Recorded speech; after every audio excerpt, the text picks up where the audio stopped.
పట్టణ ప్రజలకు తాగునీటి సమస్య రాకుండా నిరంతరంగా శుద్ధమైన త్రాగునీరు అందించేందుకు మిషన్ భగీరథ ఇంజనీర్లు, మున్సిపల్ అధికారులు కృషి చేయాలని జిల్లా కలెక్టర్ క్రాంతివల్లూరి సూచించారు. మిషన్ భగీరథ ఇంజనీర్లు, మున్సిపల్ కమిషనర్లతో కలిసి పట్టణంలోని డ్రైవర్స్ కాలనీలో గల మిషన్ భగీరథ పంప్ హౌస్ వద్ద సమీక్షా సమావేశాన్ని నిర్వహించారు. ఈ సందర్భంగా జిల్లా కలెక్టర్ మాట్లాడారు. ముఖ్యంగా వేసవిలో నీటి ఎద్దడి సమస్య ఎదురుకాకుండా ముందస్తు చర్యలు తీసుకోవాలని ఆదేశించారు. వేసవి కాలంలో నీటి అవసరాలకు అనుగుణంగా తగినన్ని వాటర్ ట్యాంకులను సిద్ధం చేయాలని సూచించారు. అంతేకాకుండా ప్రత్యామ్నాయ నీటి వనరులను ఉపయోగించి పట్టణం, గ్రామీణ ప్రాంతాల్లో తాగునీటి సరఫరాను నిరంతరంగా కొనసాగించాలని, జిల్లాలో ఎక్కడా తాగునీటి సమస్య రాకుండా చర్యలు తీసుకోవాలని మిషన్ భగీరథ అధికారులకు ఆదేశించారు. పట్టణ ప్రజలకు పరిశుభ్రమైన నీరు అందించడమే కాకుండా నీటి వృధాను అరికట్టేందుకు ప్రత్యేక చర్యలు తీసుకోవాలని అన్నారు. అమృత జల్ 2.0 పథకం కింద చేపట్టిన పనులను వేగవంతం చేయాలని అధికారులకు సూచించారు. మిషన్ భగీరథ పంప్ హౌస్ పరిశీలించారు. పట్టణ ప్రజలకు ప్రతిరోజు తాగునీరు సరఫరా చేసే విధానాన్ని, రాజంపేట ఫిల్టర్ బెడ్ను సందర్శించి వాటర్ క్లీనింగ్ ప్రక్రియ, నీటి నిల్వల వివరాలను అడిగి తెలుసుకున్నారు. మిక్సింగ్ క్లోరినేషన్ ప్లాంట్ నిర్వహణపై సమగ్ర అవగాహన కలిగి ఉండాలని అన్నారు.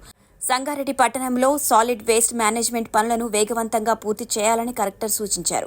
ప్రత్యేకంగా వేసవి కాలంలో పట్టణ శుభ్రతను మెరుగుపరిచేందుకు తగిన చర్యలు తీసుకోవాలని అన్నారు.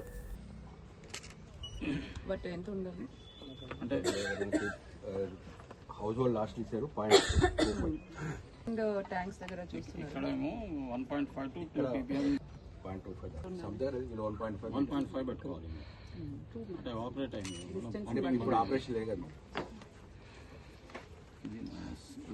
నెట్ క్వాంటిటీ ఏంటి యూనిట్స్ ఏంటి దీనికి? ఏమండి అంటే ముందు కూడా ఎప్పుడు 7.5 రీచ్ అయినట్లేదు. 10th నుండి ఈరోజు వరకు ఉంది. నిన్న ఇంత ఇచ్చారు 6.5. మీరు ఈ రీడింగ్ ఎక్కడి నుంచి తీసుకుంటున్నారు? ఇది మేము net quantity reserve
Hi everybody, this is Kiriti Damaraju.